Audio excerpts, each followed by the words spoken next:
Hello, in this video I want to show you how to change Wi-Fi name for Zbtlink router.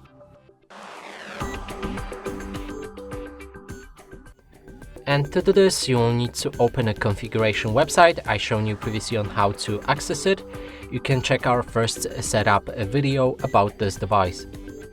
Now let's click on the three lines in the top left corner of the screen, enter Wi-Fi setup, and right here wait till the page refreshes and loads properly like this. You should see your SSID.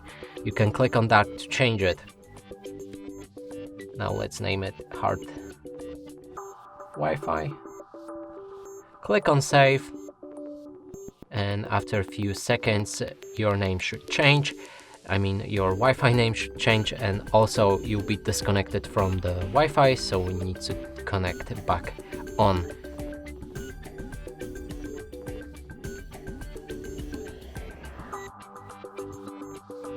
Here it is, and the password, and it's connected.